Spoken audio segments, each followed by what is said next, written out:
김큐의 경제뉴스 큐레이션. 저는 코너지기 배아량입니다. 어렵고 복잡한 경제 한 큐에 정리해 주실 분이죠. 김큐 안녕하세요. 네, 안녕하세요. 아니 이번 주도 뭐 뉴스 굉장히 많았지만 네. 제 사심을 좀 채워가지고 네. 제가 또 BTS의 엄청난 큰 팬 암이거든요. 뭐 물어볼지 알겠습니다. 네. 딩동댕 맞습니다. 네. 오늘 이 시간이 특히나 기대되는데 아니 SM 엔터테인먼트가 BTS의 소속사 하이브 로 인수된다. 그러니까요. 네. 그 소식이 지금 저는 굉장히 관심이 많은데 난립니다. 네, 그죠? 굉장히 핫합니다. 네. 워낙 큰 회사들끼리의 M&A이기도 하고 여기에 등장하는 인물들도 뭐 굉장히 많아서 네. 좀 재밌게 얘기를 좀 해볼까 하는데 기사 제목들은 이제 하이브가 SM을 인수한다 이렇게 나왔지만 일종의 경영권 분쟁이 지금 발생한 거거든요. 그래서 아직 결과를 저는 모르겠습니다. 네. 하이브가 원하는 시나리오대로 가려면 변수들이 좀 많아 보이고요. 어쨌든 가장 따끈한 소식으로 얘기해 드리면 이수만 총괄 대표, 그러니까 SM 엔터테인먼트의 최대 주주죠. 이수만 총괄 프로듀서의 지분 14.8%를 하이브가 한 4,228억 원에 인수한다. 이 뉴스가 나왔고요. 네. 여기에 더불어서 하이브는 SM의 지분 25%를 공개 매수하겠다라고도 밝혔습니다. 12만 원에 일반 주주들의 주식도 원한다면 사주겠다. 전체 지분의 25%까지는 사주겠다. 이런 얘기거든요. 이 12만 원이라는 가격은 공개 매수 발표 전 SM 엔터테인먼트의 주가 9만 8천 원에 약 20.8%를 할증, 그러니까 높여서 사주는 거죠.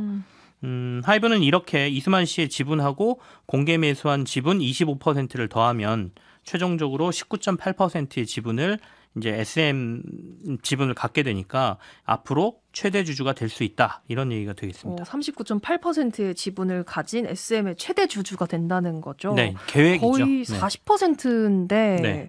뭐 안정적인 지분율 아닌가요, 그게? 네, 맞습니다. 하이브가 인수하는 걸로 이제 끝났다 이렇게 볼 수 있을 것 같거든요. 근데 왜 아직 모르겠다라고 약간 열린 결말처럼 말씀하시는지. 앞서 제가 이들의 계획이라고 말씀드렸잖아요. 그러니까 이게 진짜 계획대로 되는지를 좀 봐야 되고요. 이게 지금 약간 막장 드라마처럼 진행이 되고 있거든요. 그래서 등장인물도 많고 네. 이들 간에 이제 합종 연행이 막 지금 벌어지고 있어요. 이것도 확정된 게 아니고.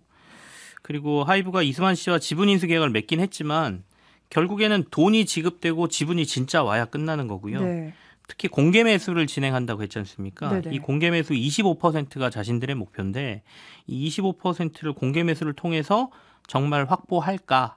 이것도 좀 지켜봐야 되고요. 이런 것들이 변수라고 할 수 있겠죠. 이 뭐 막장 드라마라고 하셨는데 그 네. 단어만 저는 딱 꽂히고 뒤에 나왔던 뭐 등장 인물 간의 합종 연횡 네. 확정된 게 아니다. 무슨 뜻인지 모르겠어요. 이거 어려워요. 정치권에서 등장하는 얘기잖아요. 합종 연행이라는 게. 하이브가 SM의 그 M&A에 등장한 게 좀 깜짝 이벤트처럼 나왔단 말이죠. 네. 하이브가 SM 산다더라 이 뉴스만 들으신 분들은 잘 모르시겠지만 이전 스토리가 좀 있습니다. 이걸 좀 아셔야 되는데 막장 드라마라고 제가 표현을 했으니까 오늘은 약간 드라마 스토리처럼 제가 좀 설명을 드려볼까 하는데 네. 등장인물들로 생각하고 한번 잘 들어주십시오. 일단 SM이란 회사를 두고 벌이는 이 막장 드라마 주인공들을 편을 제가 한번 갈라볼게요. 네. SM의 대주주 이수만 씨하고 하이브가 같은 편입니다. 그리고 반대쪽에 이들과 대항하는 세력이 SM의 현재 경영진 그리고 카카오예요. 딱 집안 싸움이라는 게 보이죠. 네. 대주주하고 경영진하고 반대편에 서서 네네. 있으니까요. 여기에 등장인물이 한 명 더 있는데요. 행동주의 펀드라고 불리는 얼라인 파트너스라는 회사입니다. 현재는 SM 경영진하고 카카오하고 같은 노선을 가고는 있는데 이들은 대주주 지분이나 경영권 인수에는 별로 관심이 없어요. 자신들하고 기타 주주들의 이익이 더 나은 쪽이 있다면 얼마든지 노선을 갈아타겠다라는 생각을 하고 있거든요. 이거 그냥 대충 듣기만 해도 뭔가 싸우는 사람들 있고 부채질하는 사람까지 뭔가 피처링으로 낀 네, 느낌인데 근데 왜 이수만 씨와 SM의 현 경영진이 조금 서로 다른 편에 있는 거죠? 앞서 이제 SM 스토리가 좀 길다고 했지 않습니까? 네네. 제가 뭐 진짜로 약간 의인화해가지고 제가 얘기를 드리면 편의상 제가 이수만 씨는 수만이라고 여기서 부를게요. 그리고 그래도 되겠나요? 하이브는 방시혁 씨가 이끌고 네. 있으니까 시혁이라고 그냥 하겠습니다. 경영진은 경영이, 행동주의 펀드인 얼라인 파트너스는 얼라인이라고 제가 그냥 네네. 칭할게요. 이 스마니가 음악으로 돈을 엄청 많이 벌었거든요. 회사도 잘 차렸고 뭐 굉장히 잘 나갔어요. 네. 대표도 자기가 하고 회사가 돈을 벌면 또 엄청 많이 챙겨갔습니다. 그러다 보니까 회사에 같이 투자한 사람들의 불만이 좀 많이 쌓였습니다. 중간에 뭐 세무조사도 받고 막 이랬거든요. 이런저런 문제가 생기니까 이 스마니가 그럼 나 대표 안 할게 하고 경영에서 뒤로 물러나요. 근데 또 다른 자기 회사를 세워가지고 용역 계약을 맺고 회사에서 돈을 계속 빼갔습니다. 이거를 외국에서 공부하다가 돌아온 얼라인이라는 친구가 보고 네. 야 이거 너무 심하잖아. 그래서 막 문제를 제기를 해요. 스마니가 짜증이 났죠. 돈 잘 벌고 있는데 그쵸, 누가 계속 그쵸. 문제 제기하잖아요. 그리고 믿고 회사를 맡겼던 이 경영이가 얼라인의 말이 종종 맞다라고 하는 거예요. 근데 사실 경영이는 스마니하고 친척 관계거든요. 네. 안 그래도 대표이사 내려올 때 화가 좀 나서 스마니가 회사 좀 팔아버릴까 하고 여기저기 좀 알아봤을 때 CJ하고 카카오가 막 서로 사겠다고 달려왔어요. 오. 그래서 뭐 가격도 좀 얘기하고 뭐 최대한 비싸게 팔아보려고 하다 보니까 이게 서로 잘 딜이 안 되는 거죠. 네. 그리고 매년 회사에서 좀 돈 많이 챙겨왔다 그랬잖아요. 네네. 근데 매년 한 100억 넘게 이 회사들에서 내가 돈을 챙겨왔는데 이걸 포기하려니까 좀 아쉬운 거죠. 그래서 가격도 올려보고 뭐 이러면서 계속 좀 뭐 회사도 안 팔고 뭐 일종의 간을 봤다? 뭐 이렇게 스마니가 지내왔던 거죠. 그런 과정에 얼라인이라는 놈이 더 난리를 치는 겁니다. 어이구. 야, 스마니가 회사에서 돈을 과도하게 빼간다. 뭐 계약 끊어라. 막 이러는 거예요. 하지만 스마니는 믿었죠. 자기가 대표로 관두면서 회사 경영을 맡겨둔 경영이가 자기 친척이니까. 그런데 이놈 경영이가 어느 순간 얼라인만이 맞습니다. 형님 죄송한데 이 계약 끊어야겠습니다. 이러는 거예요. 여기서 스마니하고 경영이가 본격적으로 틀어집니다. 감히 경영이 와. 네가 뭐 이렇게 된 거죠. 아니 이거 진짜 삐지만 깔리면 거의 드라마인데 또 있나요? 또 뒤에 이어지나요? 그럼요. 근데 경영이도 사실은 이 형님이 되게 무섭거든요. 스마니 형님이. 그래서 나름의 준비를 좀 했죠. 돈이 이렇게 꼬박꼬박 줬는데 안 준다 그러면 이 스마니 형이 화를 낼 텐데 네네. 내 편을 좀 만들어야겠다. 그래서 주변을 싹 이렇게 둘러보니까 스마니 형 회사 산다고 관심 보였던 카카오가 눈에 들어온 거예요. 그래서 카카오한테 찾아가서 카카오야 너 내 편 좀 들어줄래? 내가 너 회사 경영에 참여할 수 있게 해줄 테니까 너 돈 있잖아. 스마니 형 집은 살리면 돈 많이 들지? 막 비싸게 판다고 하잖아. 그러니까 그거 안 사도 되게 내가 회사 집은 새로 발행해서 줄게. 이렇게 제안을 합니다. 카카오가 눈이 번쩍 띄었죠. 그렇겠네요. 스마니가 뭐 1조에 우리 회사 사가라 막 이랬거든요. 그러니까 몇 천억이면 이제 스마니만큼은 아니지만 스마니 회사 SM 지분을 꽤 살 수 있는 환경이 마련된 거예요. 그러니까 둘이 탁 손을 잡았죠.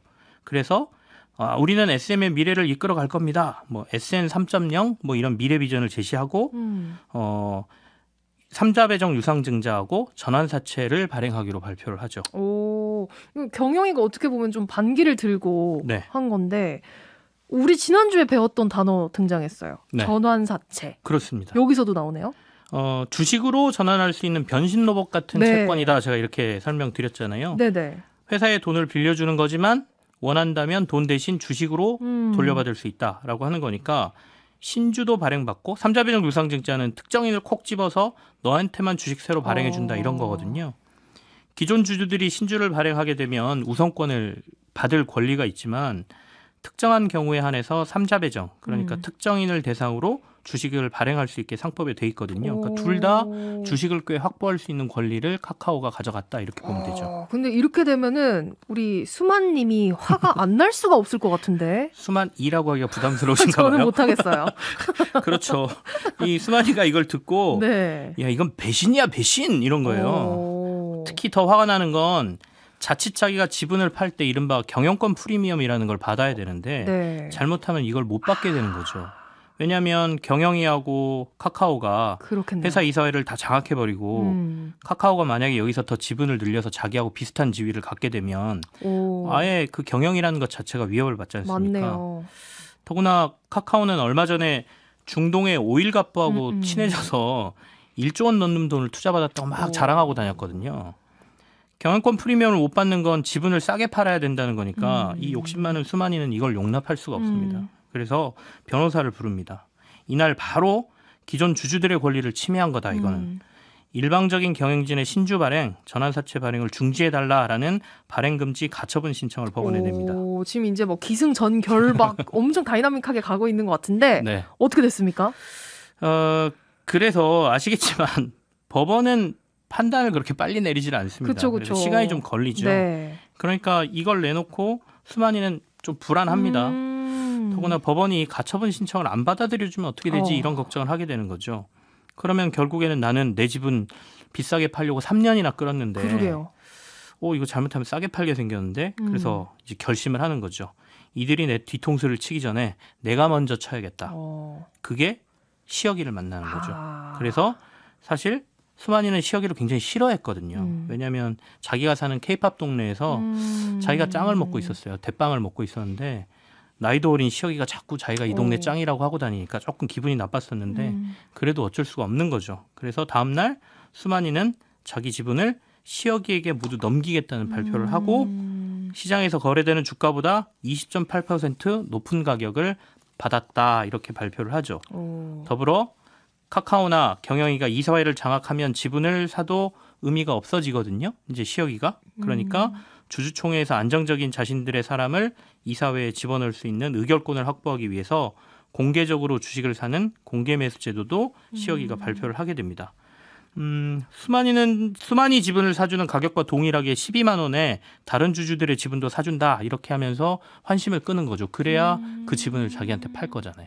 사실 저는 기사 읽다가 조금 어려운 내용인 것 같아가지고 네. 넘어간 부분도 있는데 이렇게 뭔가 실제 등장 인물처럼 이야기해 주시니까 이해가 잘 됩니다. 근데 어쨌든 이거 지금 안 끝난 거죠? 진행이 되고 있는 거죠? 그렇습니다.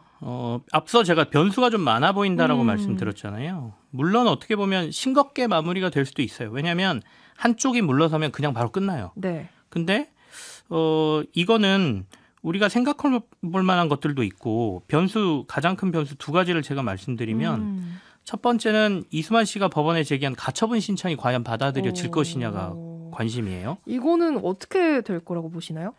저는 사실 기각될 가능성이 좀 높아 보입니다. 이건 순수하게 제 개인 의견입니다. 네네. 재판부가 가처분을 받아들이지 않을 걸로 보는 거거든요. 왜냐하면 이사회라는 절차를 거쳐서 어떻게 보면 적법한 절차를 거쳐서 나온 결과고요.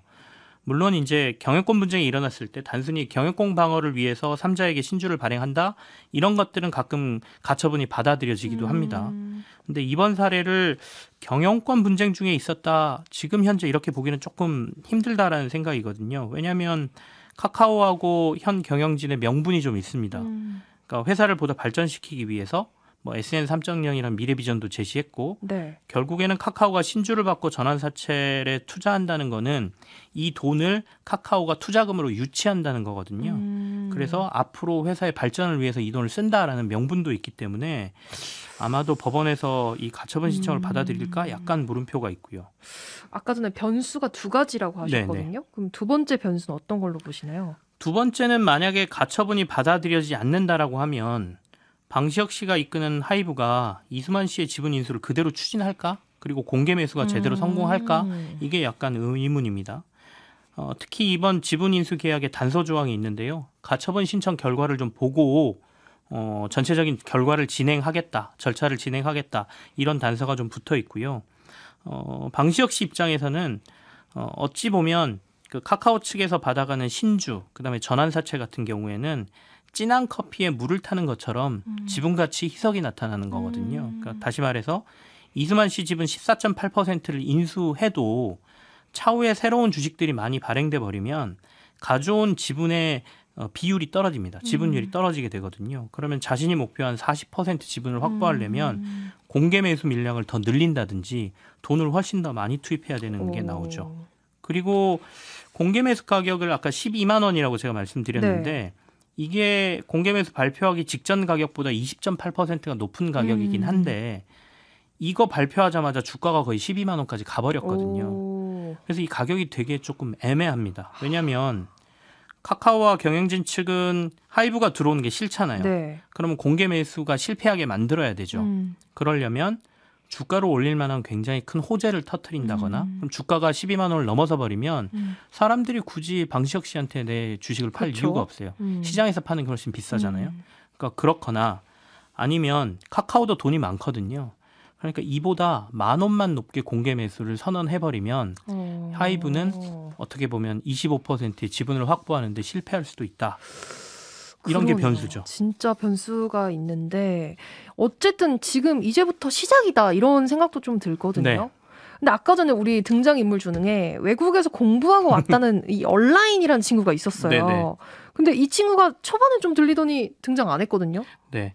이 얼라인 파트너스는 요즘 우리나라 행동주의 펀드의 대표 주자가 됐습니다. 얼마 전 은행지주 회사들에게 서한 보내고 주주 배려책 더 내놔라 압박해서 여기저기 배당도 받고 자사주 매입 등도 이끌면서 꽤 좋은 결과를 지금 만들어내고 있거든요. 지주회사들 주가도 꽤 많이 올렸습니다. 아무튼 SM에 대해서도 다양한 내용들을 발표하고 지적하고 있는데요. 네. 아까 이수만 씨가 자기 회사 따로 차려서 SM에서 돈을 많이 가져갔다고 했지 않습니까? 2010년부터 지난해 상반기까지 라이크 기획이라는 회사를 통해서 이수만 씨는 1,400억 원이 넘는 돈을 가져갔습니다. 회사가 이익이 날 때 한 400억, 500억 이익 날 때도 한 해에 막 200억씩 받아갔거든요. 와. 물론 본인이 기여한 바는 분명히 있겠지만 좀 과도하다라는 얘기를 좀 듣고 있죠. 그리고 또 이수만 씨가 개인 회사 라이크 기획하고 워낙 많은 거래를 하다 보니까 그 얼라인이 계속해서 이거 끊으라라고 제기해서 지난해에 SM이 라이크 기획하고 계약을 종료했다라고 발표를 했는데 이 뒤에도 추가 계약이 있었던 것으로 최근에 발표가 됐어요. 그래서 이수만 씨는 라이크 기획하고 계약이 끝나더라도 향후 길게는 70년간 자신이 프로듀서로서 관여했던 곡들 이들에게서 발생하는 여러 가지 이익에 매출에 길게는 70년간 3에서 6% 정도를 지급받는다는 계약이거든요. 이익도 아니고 매출입니다. 그러니까 어쨌든 얼라인은 주주들의 권리를 조금 주장하고 우리 회사들의 지배구조가 잘못된 것들을 적극적으로 개선하려고 노력하는 행동주의 펀드다 이렇게 이해하시면 되겠습니다. 그러면 짧게 이제 이 SM 사례를 통해서 우리가 어떤 거를 좀 생각해 볼 수 있는지 조금 정리해 주실 수 있을까요? 상장사들 중에는 이수만 씨처럼 최대 주주의 지위를 활용해서 편법적으로 이익을 많이 가져가는 사례가 굉장히 많다는 걸 우리가 여기를 통해서 좀 알 수 있는데요. 결국에는 이사회가 제대로 돌아가도록 여러 가지 조치들이 있어야 되겠지만 이런 적극적인 주주 행동도 여기에 큰 효과를 보이고 있다. 앞으로 행동주의 펀드가 많다라는 거는 그만큼 지적할 사례가 많다는 거고 행동주의 펀드에 대한 뉴스가 줄어든다는 거는 우리가 많이 건전해졌다 이렇게 이해할 수도 있다는 거고요. 또 하나는 사람의 욕심이 끝이 없구나인데요. 이수만 씨 아까 제가 말씀드렸잖아요. 근데 아까 일반 주주하고 12만 원에 똑같은 거래로 공개 매수한다고 했는데 그 뒤에 또 다른 게 있습니다. 이수만 씨는 메이커 앤 엔터테인먼트 지분, SM 브랜드 마케팅 지분도 방시혁 씨한테 따로 팔기로 했거든요. 이건 비상장사여서 가격이 공개가 안 되는데 이걸 얼마나 쳐줬느냐가 진짜 이수만 씨가 넘긴 경영권 프리미엄이 여기에 숨어 있다고 보이겠습니다. 와, 오늘 한 편의 드라마 본 것 같아가지고 저 계속 집에 가면서도 생각이 날 것 같습니다. 네. 자, 오늘도 잘 들었습니다. 네, 고맙습니다. 경제뉴스 큐레이션 여기서 마무리하고요. 저희는 방탄소년단의 다이너마이트 띄워드리고 저는 다음 시간에 뵙도록 하겠습니다. 뉴스 한 방에 정리해드립니다. 주말에 만나는 김치영의 뉴스 하이킥.